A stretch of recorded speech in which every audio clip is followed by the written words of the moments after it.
থেকে কমলেশ বাবুর অ্যাক্সিডেন্টটা ঠিক কিভাবে হয়েছিল সেটা শুনলাম। একটা ব্রেক ফেল করা গাড়ি এসে গঙ্গার পাড়ে দাঁড়িয়ে থাকে আর একটা গাড়িকে ধাক্কা মারে, এবং যে গাড়িটা দাঁড়িয়ে ছিল সেটা গিয়ে শীতে গঙ্গার জলে পড়ে। যে গাড়িটা দাঁড়িয়েছিল সেটা কি কমলেশ শিকদারের? সেটা কমলেশবাবুর গাড়ি হিসেবে আইডেন্টিফাইড হয়েছে। সুদেষ্ণার সাথে কথা বললাম। কমলেশের বন্ধু স্ত্রীর কাছ থেকে সে খবর পায় কমলেশের অ্যাফেয়ারের ব্যাপারে। আমি তোমাকে নিজের মুখে বললাম আমি একজনকে ভালোবাসি, আমি তার সঙ্গেই থাকতে চাই, তাকেই বিয়ে করতে চাই। কি বললে? মাসিমা বিশ্বাস করেন না কমলেশের অন্য কোনো সম্পর্ক ছিল বলে। উনি আমাকে কখনোই সেভাবে পছন্দ করতেন না। তাহলে আপনাদের বিয়েটা হলো কি করে? এখন আর আপনি এসব জেনে কি করবেন? দেখুন সুদেষ্ণা, আপনার স্বামীর মৃত্যুটা স্বাভাবিক নয়। পুলিশ কিন্তু এটা নিয়ে এনকোয়ারি করবে, আর তখন কিন্তু আপনাকে সব কথা খুলে বলতে হবে। তাই ভালো হয় যদি আপনি আমাকেই সব কথা বলেন, প্লিজ।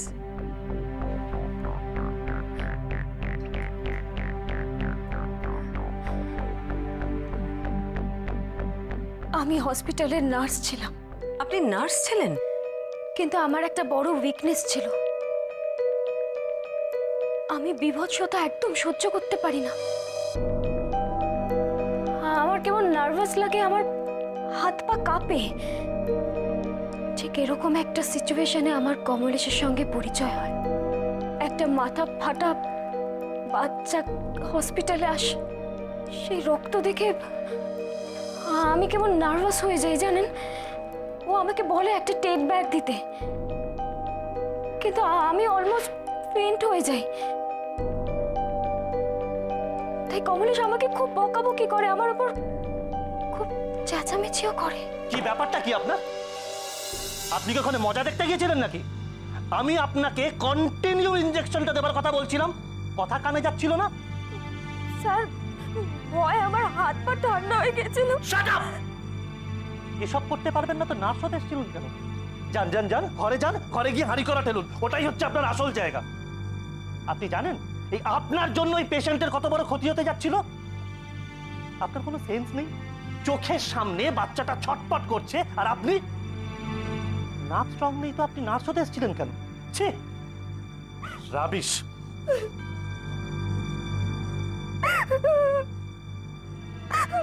এটা আবার কান্নার কি হলো আবার?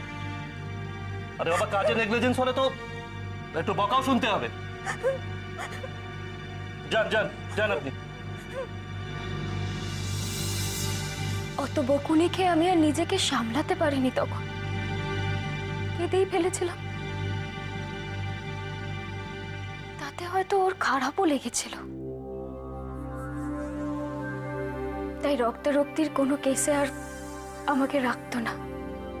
দেখা হলে আবার হাসতো। তখনই বেশ বুঝতে পারছিলাম যে আমার প্রতি ওর একটু একটু করে দুর্বলতা তৈরি হচ্ছে।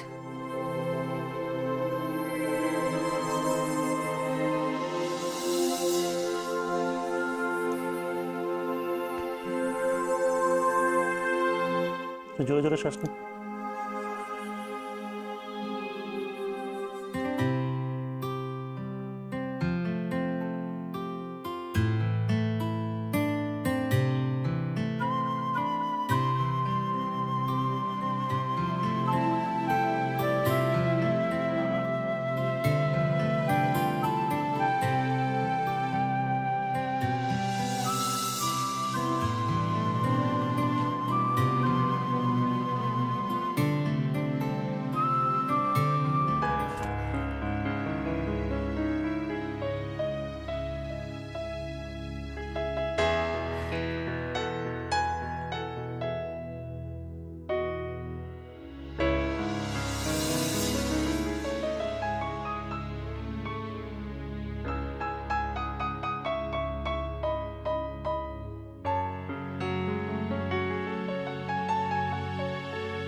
মিস মিত্র, উঠে আসুন। না না স্যার, ঠিক আছে, আমি হেঁটেই চলে যাব, এই সামনেই তো। কেন, আমার গাড়িতে উঠতে আপত্তি আছে? থাকলেও মনের কথা শুনবেন না, আমার কথাই শুনুন। আসুন।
আমি প্রেগনেন্ট হয়ে পড়ি,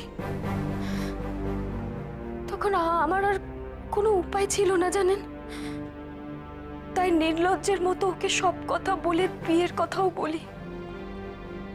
বিয়ের কথা বলাতে উনি রাজি হয়ে গেলেন? আপত্তি করেননি? আসলে আসলে আমাদের সম্পর্কের কথাটা জানাজানি হয়ে গিয়েছিল। আপনি তো বুঝতেই পারছেন, হসপিটালে এ ধরনের কথা চাপা থাকে না। তাই আর আপত্তি করতে পারেনি, আমাদের বিয়েটা হয়। তারপর? তারপর আমি কাজ ছেড়ে দিই। আমি কোনোদিনই খুব একটা ভালো নার্স ছিলাম না, মানে এক্সপার্ট নার্স বলতে যা বোঝায় আর কি, আমি সেরকম ছিলাম না। তাই কাজটা ছেড়ে দেওয়ার আগে দুবার ভাবিনি। আর আপনাদের সন্তান?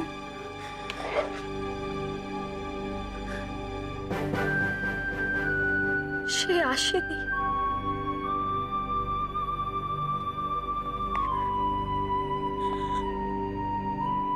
আমার বিয়ের 2 মাস পরে আমার বাচ্চাটা নষ্ট হয়ে যায়।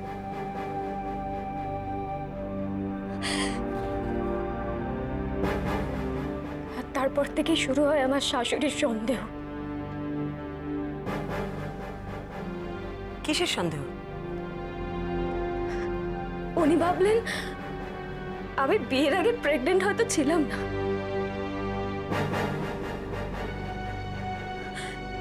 কমলেশকে ফাঁসানোর জন্য এসব বলেছে। আর কমলেশ, তিনি কি বলতেন? সেও তার মায়ের মতনই বলতো। আমি নাকি মিথ্যে বলেছিলাম। ভাবুন তো আপনি, একজন ডক্টর হয়ে সেও আমাকে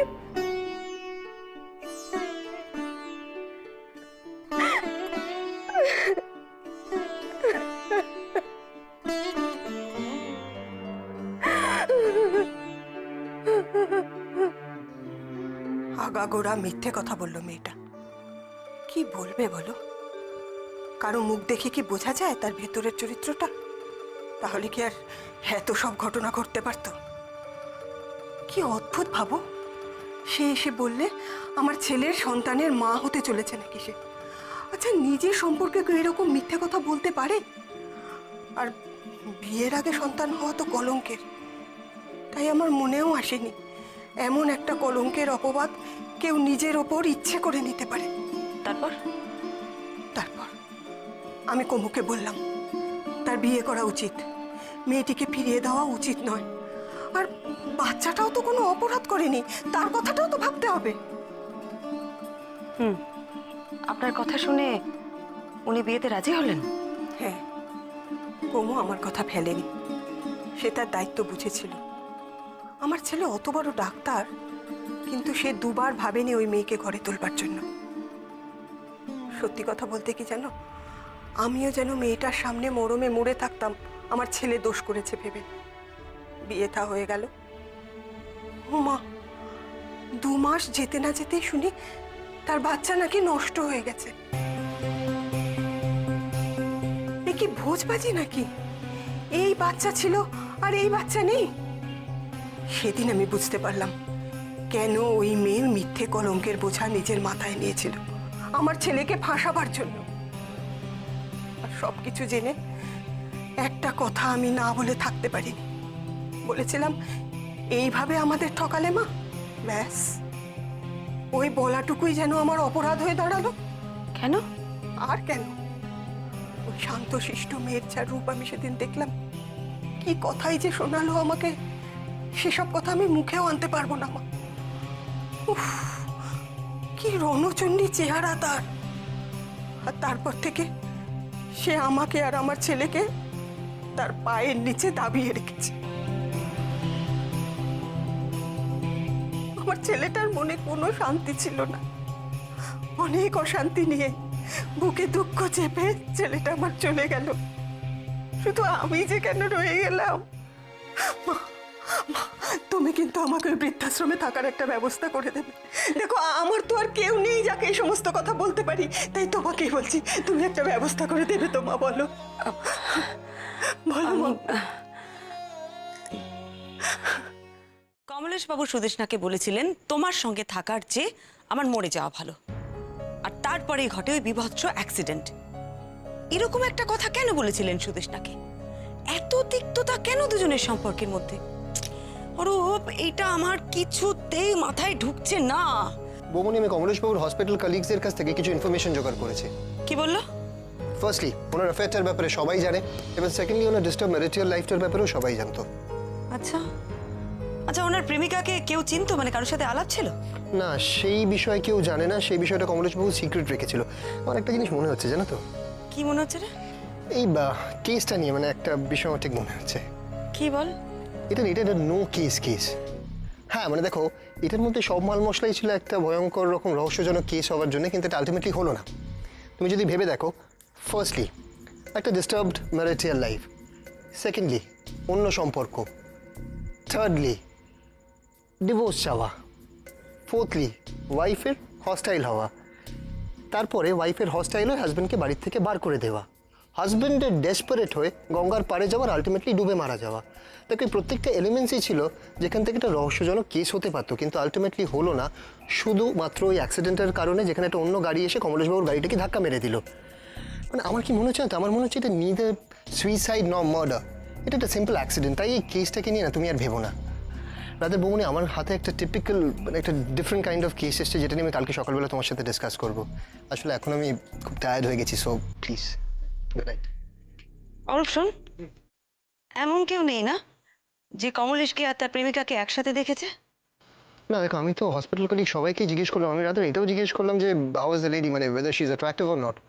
সে বিষয়ে কোনো সদুত্তর পেলাম না। যে করেই হোক ওই মহিলাকে খুঁজে বার করতেই হবে। বৌমনি, আমি একটা খালি কথা বলছি, তুমি এখনো এই কেসটাকে নিয়ে পড়ে থাকবে, মানে ইজ ইট লজিক্যাল? অরূপ, এটা শুধুমাত্র একটা অ্যাক্সিডেন্ট কেস নয়। আমি কিছুতেই মেনে নিতে পারছি না, আমার মাথার খটকাগুলো কিছুতেই যাচ্ছে না। আচ্ছা ঠিক আছে, শোনো, আমি এটা কাজ করবো, আমি কমলেশ বাবুর কল লিস্টটাকে পুরো চেক করবো আর দেখবো যে ওর থেকে কিছু ট্রেস করা যায় কিনা। ঠিক আছে, তুই এখন যা। Good night.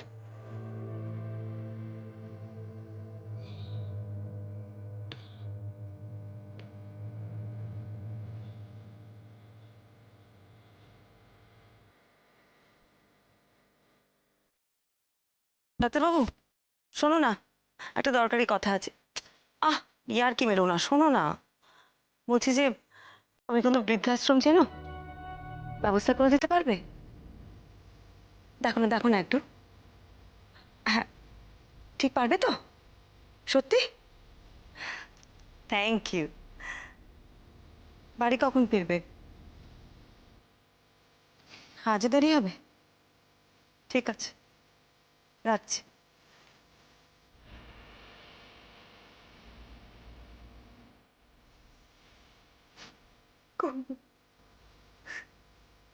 তুই কি নেই? সত্যি কি তুই কোথাও নেই বাবা?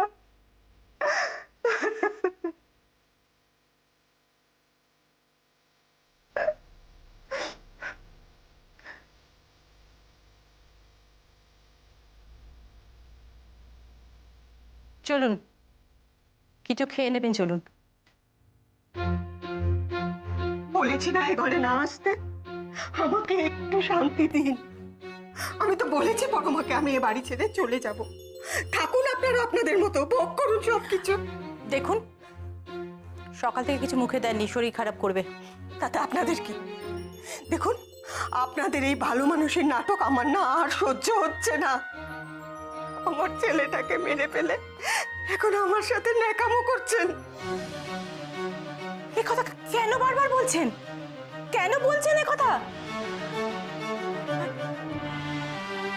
একবার আমার মেয়ের কথা ভাবুন। এই বয়সে তার জীবনে কি ঘটে গেল সেটা একবারও দেখছেন না? যা হয়ে গেল তার জন্য দায়ী কে? বলুন, কে দায়ী? আমার ছেলেটাকে শান্তিতে থাকতে দিল সে? বের করে দিল তো বাড়ি থেকে। ওই রকম অশান্তি করে যদি বাড়ি থেকে বার করে না দিত, তাহলে তো রাত বিরেতে আমার ছেলেটাকে গঙ্গার ধারে গিয়ে বসতে হতো না।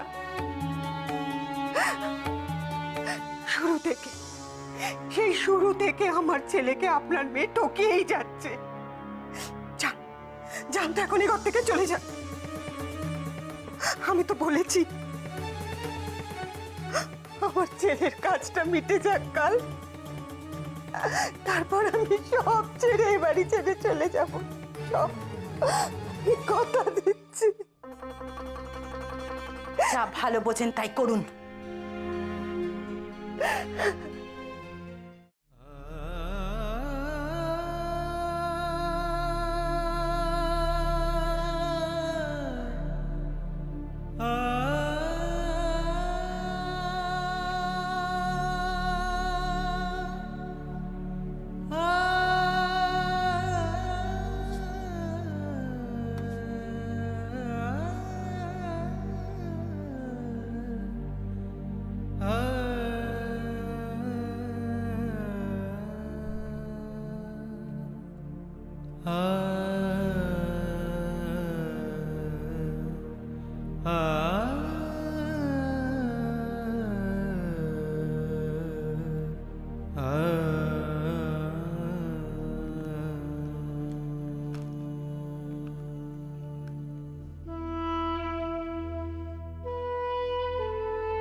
माधवो माधव हृदि ओं विष्णु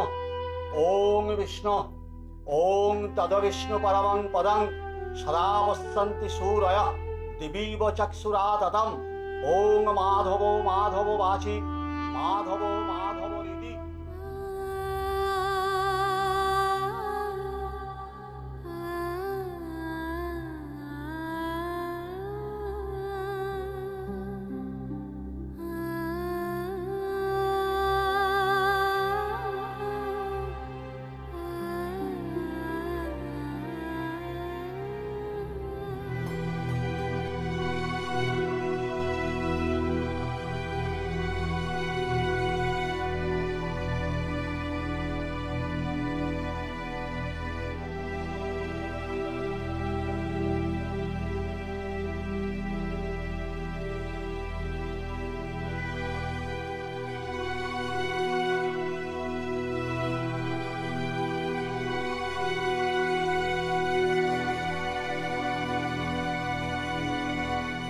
লাবণ্য সরকার কে আছে?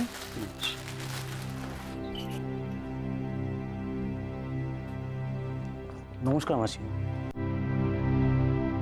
আমি হরাইজন ইন্স্যুরেন্স কোম্পানি থেকে আসছি।